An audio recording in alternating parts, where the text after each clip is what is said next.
Assalamualaikum warahmatullahi wabarakatuh. Kembali lagi dengan saya Sandi Awe di Radio Tasik Podcast dalam programnya Ruang Publik Bicara Inspiratif. Nah, dalam kesempatan ini saya ingin membahas tentang tenaga honorer.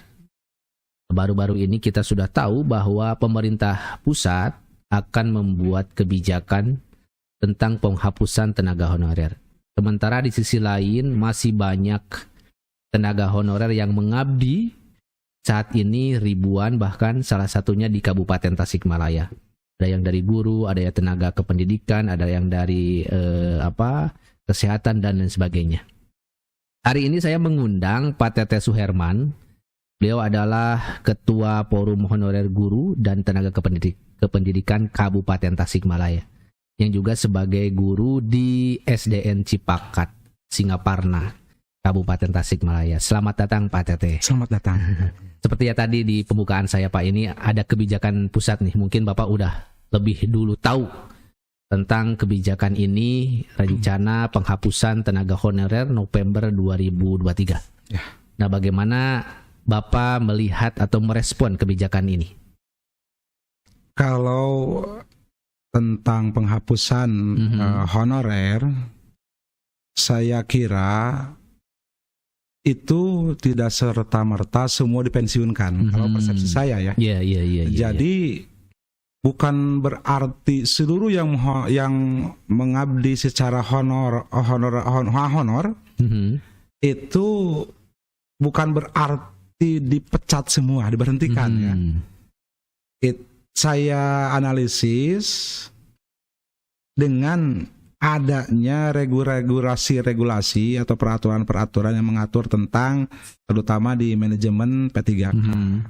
Maka dengan adanya regulasi tentunya bukan dipensiunkan tetapi dituntaskan menjadi ASN melalui jalur P3K. Nah, dari mana tolak ukurnya?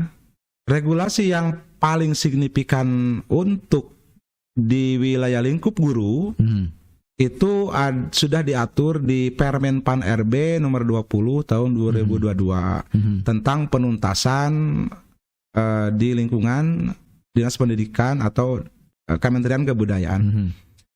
Nah, di sana sudah jelas bahwa di keguruan itu sudah dilaksanakan seleksi P3K tahun 2021. Yang pertama itu sekitar 984 membuka formasi pada 2023.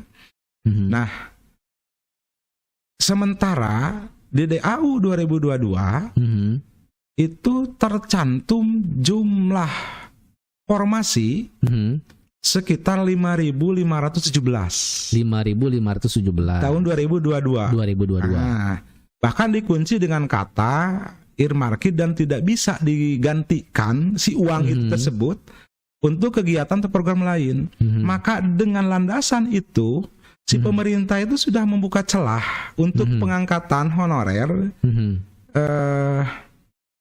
khususnya di lingkungan pendidikan dengan membuka formasi sebanyak itu, kan hampir mendekati jumlah anggota kami. 5.000 itu untuk Kabupaten Tasikmalaya. Iya, Kabupaten Tasik saja Pak. Itu bicara skrup kabupaten dulu ya. Yang artinya jika di kabupaten saya juga sudah terpenuhi, jika Pemdanya mengabulkan sejumlah DAU 2022, maka semua juga tuntas di 2022. Itu karena kami juga sudah memperjuangkan bahkan aksi juga ya di Juni tanggal 30 Junian 2022. Karena Tasik waktu itu hanya mengusulkan 100 formasi. Sisa formasi yang tidak terisi di 2021 86, jadi total 186. Maka kami berkoordinasi pada waktu itu karena tidak memuaskan, belum menjawab lah, bukan tidak memuaskan. Tidak ada jawaban yang menurut kami bahwa guru itu harus dituntaskan sebanyak 2 waktu itu ya. Waktu itu yang mengikuti tes dan sebagainya guru saja, karena ruang lingkupnya masih terbuka untuk guru pada waktu itu. Maka 2.426 yang kami usulkan formasi waktu itu dengan mempertimbangkan dan melihat jumlah DAU yang 5.517. Dan pada tanggal 7 Juli kalau tidak salah kami diundang ke BKPSDM bersama Pak Sekda dan Kepala Dinas Pendidikan bahwa Kabupaten Tasik pada waktu itu hanya mampu mengeluarkan formasi di angka 417 untuk guru. Dan nakes 40, kalau 40 apa 43 gitu kan. Administrasi kan 20, baru dibuka sekarang kemarin nih, ada administrasi lowongan sejumlah itu, maka itu kan jauh di bawah DAU yang sudah ditentukan. Meskipun kata-kata orang-orang di Pemda atau yang mempunyai kebijakan, itu kan yang harus DAU diurus bukan guru unggul, bukan gaji guru, bukan honorer yang harus diperhatikan, banyak kepentingan dan sebagainya, jalan dan sebagainya. Tapi kan kembali lagi ke aturan yang terbit.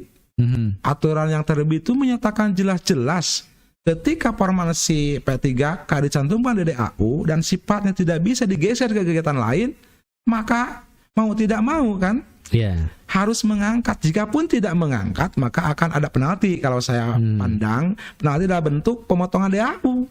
Tidak akan semua terserap karena tidak membuka formasi sebanyak yang tertera di DAU. Nah, itu juga mungkinlah ada kabar-kabar, silahkan adalah beberapa kabupaten yang tidak cukup mengangkat P3K, pasti ada pemotongan di DAU-nya. Salah satunya kalau nggak salah Garut gitu ya. Kan Tasik juga katanya ada juga, tapi ya itu mah kembali lagi ke Pemda masing-masing sikapnya seperti apa. Mungkin waktu dulu masih ragu dan sebagainya. Nah, sekarang juga Pak, pemerintah pusat melalui DAU keputusan Kementerian Keuangan Republik Indonesia nomor 212 garing PMK.07 2023 tentang, awalnya saya lupa lagi, tetapi dan DAU atau dana alokasi umum yang ditentukan peruntukannya. Di sana yang ditentukan peruntukannya ada 5. Satu, formasi atau gaji P3K. Yang kedua tentang kelurahan kalau nggak salah. Terus kesehatan, terus pekerjaan umum dan sebagainya. Nanti dilihat saja ya di aturan itunya. Aku saya lupa ya. Nah, di pasal-pasal berikutnya yang jadi titik tekan untuk PPPK itu, sementara ini kan asumsinya jumlah seluruh PPPK di DAU itu. Padahal di pasal yang menjelaskan tentang P3K itu justru untuk menggaji PPPK 2022 yang belum ditempatkan dan belum di-SK-kan sebanyak 417 untuk guru. Saya untuk guru aja ya. Itu dijelaskan sebanyak 9 bulan gaji P3-nya dan tunjangan lain yang melekat pada masing-masing P3K itu sendiri. Yang kedua, untuk formasi di 2023. Nah, itu sudah jelas ada di lajur lampiran DAU itu sendiri sudah terpisah, Pak. Gaji P3K yang 417, tambah nakes, tambah admin, total. Terus di 2023 ada formasi untuk guru, ada untuk nakes, ada untuk administrasi, total. Sehingga total DAU penggajian P3K di 2023 itu sekitar 95 miliar 223 juta 600 ribu rupiah, sebesar segitu. Nah, jadi setelah dihitung, maka pencocokan analisis kami di pengurus FHGTK sama dengan yang diatur di PMK tersebut, mengatakan jumlah 9 bulan untuk 2022, gaji 2022, sehingga 3 bulan untuk gaji formasi baru di 2023. Nah Pak, sebelum berlanjut ke arah sana, saya ingin mengurai dulu karena tidak semua proses penonton kita nih tahu bagaimana proses awalnya nih. Sekarang jumlah anggota yang tercatat sebagai honorer di FHGTK itu ada berapa? Nah, yang tercatat kemarin ketika ada pendataan nih Pak, instruksi dari BKN melalui BKPSDM sehingga mengisinya juga di aplikasi Sinona yang namanya di BKPSDM kita sudah canggih lah Pak ya, menggunakan aplikasi Sinona. Yang terakhir 4.850-an. Jadi ada sekitar 4.850 tenaga honorer guru dan juga tenaga kependidikan. Tenaga kependidikan itu apa aja? Seperti TU, penjaga sekolah, terus kemudian operator sekolah. Iya. Itu diantaranya. Nah, yang 4.850 ini apakah statusnya sekarang masih honorer atau ada yang sudah P3K atau bagaimana? Kalau yang kemarin kami data itu masih status non ASN, Pak, masih honorer. Masih honorer. Jadi semuanya masih honorer. Sekarang kan ada 4.800 tuh yang 50 ya yang masih honorer. Kemudian ini jangka waktunya sampai November harus segera beres status ini ya. Statusnya harus berubah. Kemudian pemerintah kabupaten berarti harus menyediakan kuota sejumlah itu. Iya. Biar ini tuntas. Iya, Pak. Kalau misalnya pemerintah kabupaten ini tidak menyediakan kuota sejumlah itu bagaimana? Nah, itu Pak yang bingung bagi saya untuk meyakinkan Pemda terutama ya.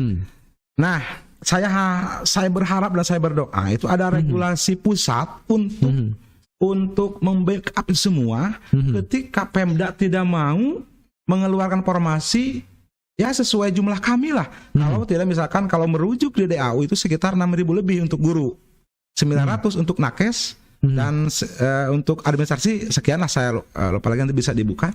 Nah, dalam artian ketika Pemda misalkan mau katanya kan sementara ini pedulilah ke pendidikan dan sebagainya, ketika ada ruang nih untuk kami misalkan oke, semua angkat, nah itu syukur, alhamdulillah. Berarti kan semua tuntas implementasi, tidak ada yang honorer lagi dengan berubah status menjadi ASN PPPK. Nah, ketika tidak sesuai pidato Pak Nadiem tanggal berapa saya lupa lagi ya. Yang penting adalah pidato Pak Nadiem ya, yang menyatakan salah satu 3 yang diucapkan, saya lupa lagi. Yang paling saya ingat itu adalah ketika daerah tidak melakukan itu, maka pusat akan mengambil alih. Nah, dalam statement seperti itu, karena kan statement tidak bisa dasar hukum ya Pak ya, bisa dibuat aturan dan implementasi oleh pusat. Ketika ada Pemda-Pemda yang tidak misalkan sesuai dengan DAU-nya, tidak merealisasi dengan DAU, maka ya kami tidak ada lagi harapan selain pusat mengambil alih tentang P3K. Sejauh ini yang 4.850 itu sudah mengikuti progres untuk menjadi PPK belum Pak? Kalau menurut kemarin pendataan Sinona, meskipun kata pimpinan-pimpinan atau pembuat kebijakan itu berbicara ini bukan untuk diangkat menjadi P3K, tetapi ini sifatnya adalah pendataan.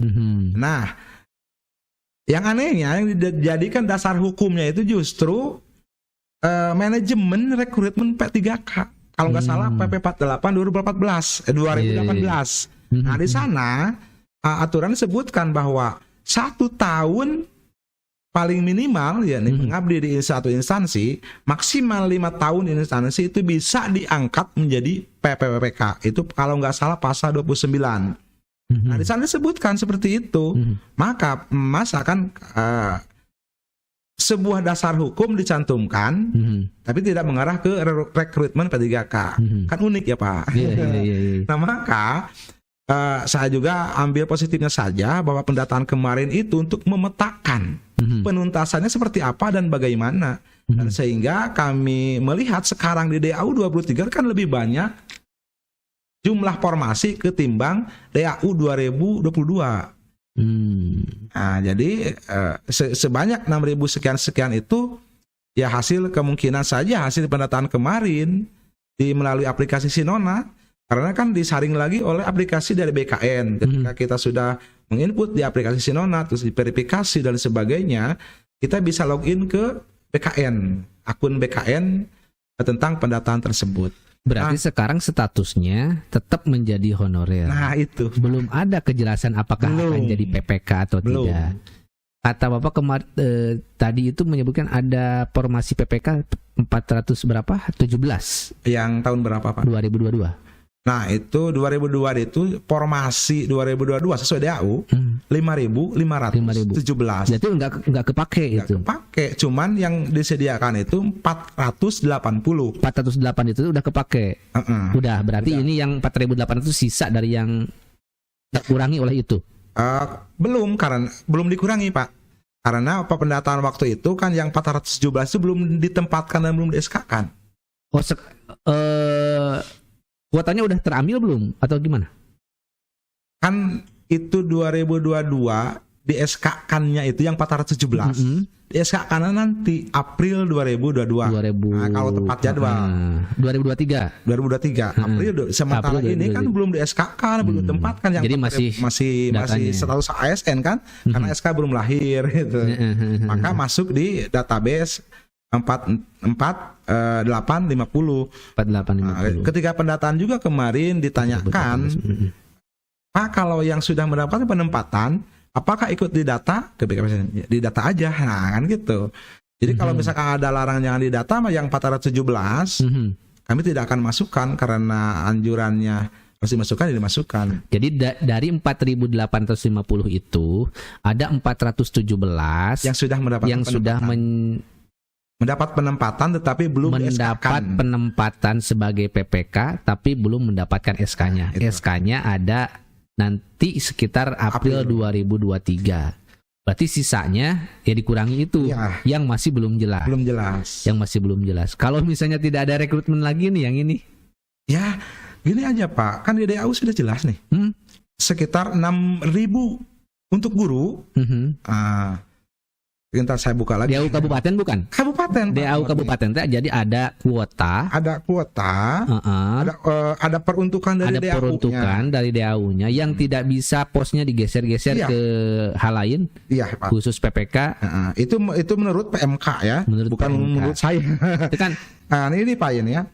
Nah di sini tentang DAU 2023 itu untuk gaji kan DAU 2023 judulnya juga namanya juga tentang ini Pak, kalau takut salah saya maaf.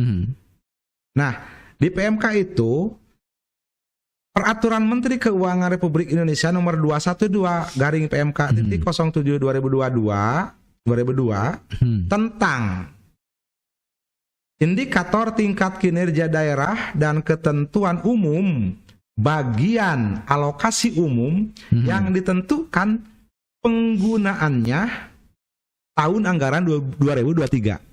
Nah, ini kan berarti untuk pelaksanaan tahun 2023. Apa saja sih yang menjadi prioritas yang ditentukan peruntukannya? Ada 5 itu di PMK. Yang pertama, penggajian formasi PPPK. Yang kedua, pendanaan kelurahan. Yang ketiga, bidang pendidikan seperti rehab kelas, program-program dan sebagainya itu kan. Yang keempat, bidang kesehatan. Dan yang kelima, bidang pekerjaan umum. Maka dengan dipisahnya penggajian formasi PPPK, maka menurut DAU ini mutlak itu untuk gaji P3K. Nah, itu mutlak untuk gaji P3K. Kemudian Pemkab itu udah mutlak punya anggarannya. Nah, itu kan di DAU, Pak. Nanti mereka kan bakal nerima DAU nih. Nah, DAU sekian. Yang menentukan Pemkab mendapatkan kuota tadi berapa? 5.000 yang 2022 ya? Iya, 5.000 yang menentukan Pemkab punya kuota 5.000 itu siapa? Kementerian Keuangan. Bahwa itu kan satu syarat bahwa menurut keuangan nih, kan Kementerian Keuangan tidak serta-merta atau hanya asal-asalan membuat peraturannya ketika belum menganalisis dari berbagai unsur-unsur yang lain. Ketika ini bukan peraturan nih Pak, bukan peraturan ya yang dibahas, kuota nih. Ya, kuota. Yang menentukan kuota 5.000, tiba-tiba Pemkab mendapatkan kuota 5.000 untuk PPK itu siapa? Ya, berdasarkan DAU yang sudah ditetapkan oleh Kementerian Keuangan.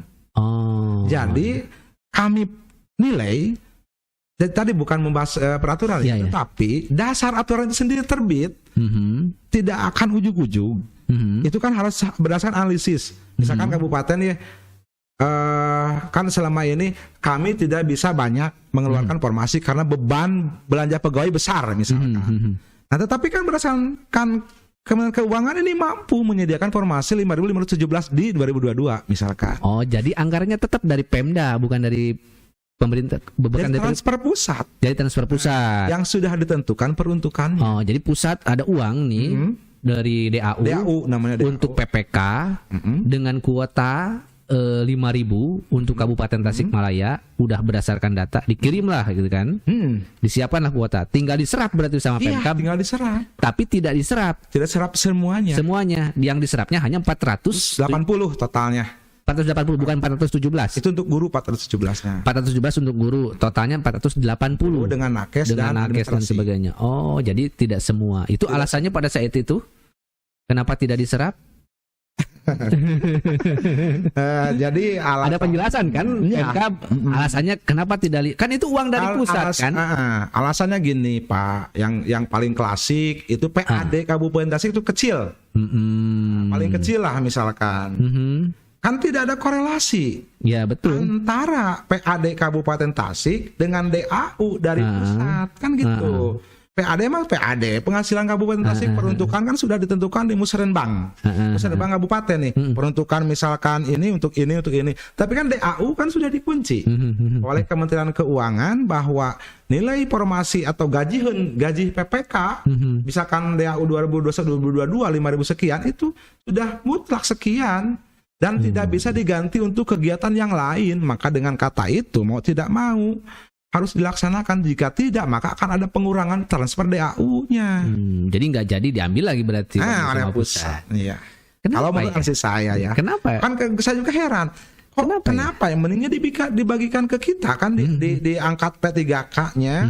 Terus uang kan didokumentasi kan perguruan keuangan itu kan akan sehat lah. Karena ada transfer pusat terserap. Untuk kegiatan ekonomi pemulihan juga kan bisa terlaksana. Ini kita harus tanyakan nanti Ke ahlinya, ke Pemkab langsung Pemkab, ya. ya, Pak. Saya konfirmasikan ke Pemkab karena kita harus tahu kenapa kan uangnya udah kan mau dari pusat kan, akan dikasih sama pusat, kuotanya sudah ditentukan sama pusat, kenapa tidak diserap? Terus gini alasan mereka. Oke, pusat sudah menentukan, tetapi tidak menambah DAU katanya. Nah, misalkan DAU rutin Kabupaten Tasik misalkan sekian T. Karena ada PP3K gajinya 5.000 sekian, gaji heunana totalnya sekian, maka namun gitu masih ada nama DAU nah. Nah, tapi kan ini masalahnya itu kan sudah berdasarkan analisis Kementerian Keuangan. Mas abal-abal kan gitu. Sudah mempertimbangkan berbagai aspek dan lain sebagainya. Maka pusat apalagi yang di DAU tahun 2023 sekarang itu lebih spesifik lagi Pak. Kalau sekarang mah kan sudah jelas dikunci mirip-mirip DAK lah kalau kata pemangku kebijakan mirip sudah bisa dilajur. Jadi pencariannya pun untuk lajur ini khusus formasi P3K dibayarkan ketika Pemda mengadakan rekrutmen P3K. Nah, dalam artian ketika tidak menyediakan maka itu tidak akan cair. Nah, gitu kan. Nah, jadi taruhlah ada yang 480 yang kedua kan akan diasakan April misalnya. Terus di 2023 tidak ada formasi lagi. Maka yang cairnya sebesar segitu. Berarti tarik lagi yang lainnya.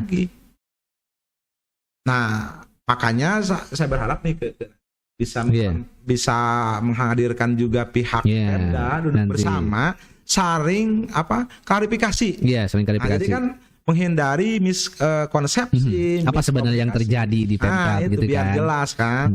Tapi saya ini juga kepala BKPLD ya.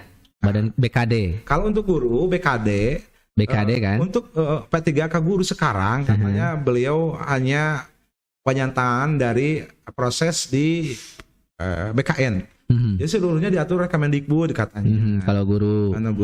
Jadi tak kira ini saya harus duduk bersama dengan pihak Dinas Pendidikan, Kepala Dinas, terus Pakaban, BKPSDM, terus yang paling penting itu bagian keuangan, Pak.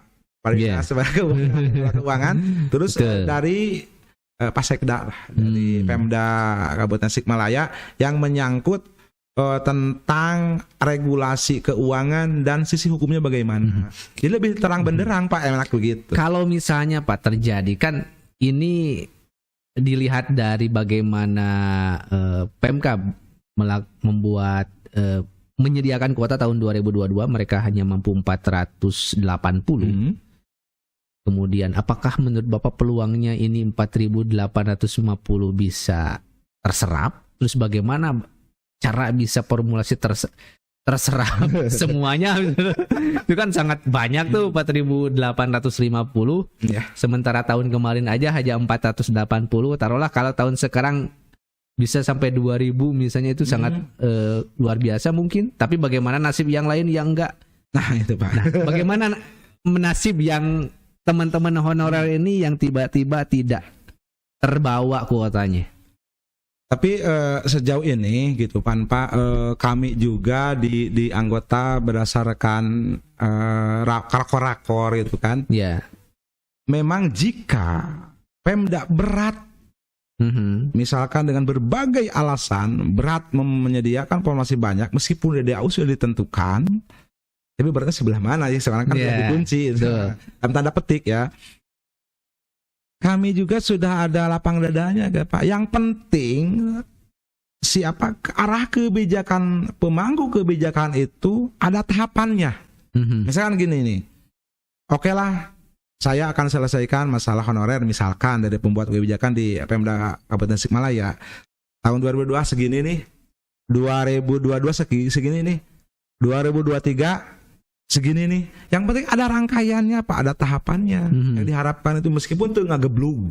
Nah, terkait nanti penghapusan di November 2023, jikapun itu harus dilaksanakan, karena kan gini juga, Pak, ironisnya, masa perintah pusat DDAU harus dilaksanakan sejumlah formasi, mereka tidak bisa seluruhnya, karena misalkan ada instruksi penghapusan honorer, pasti mereka juga kan membutuhkan guru. Maka saya untuk Kabupaten Tasikmalaya, ketika ada instruksi untuk membubarkan misalkan yang honor, tidak akan dilaksanakan.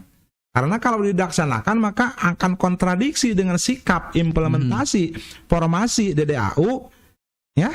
Itu kan peluang untuk menutaskan honorer kan seharusnya kan gitu. Sementara nanti ada misalkan warning di November 2023 itu akan dihapus honorer. Kan jika misalkan sekarang formasi dipenet, 2023 November nanti ada peringatan akan dihapus, saya prediksi ini tidak akan terjadi penghapusan.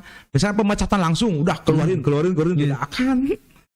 Pasti akan ada tahapan dalam artian nih, coba dulu nih misalkan 2023 ini yang sekian dulu, nanti kan ada tahapannya juga, Pak. Mudah-mudahan tidak hanya sekali pembukaan di e-formasi, karena pengajuan si formasi itu di e-formasi miliknya BKPSDM. Berdasarkan kemarin itu kan ada perbaharuan tentang input tambahan e-formasi. Nah, berharap ketika dijadwal kalau tidak salah ini bulan April kan sudah membuka lagi untuk merealisasi di DAU 2023 itu sendiri, Pak.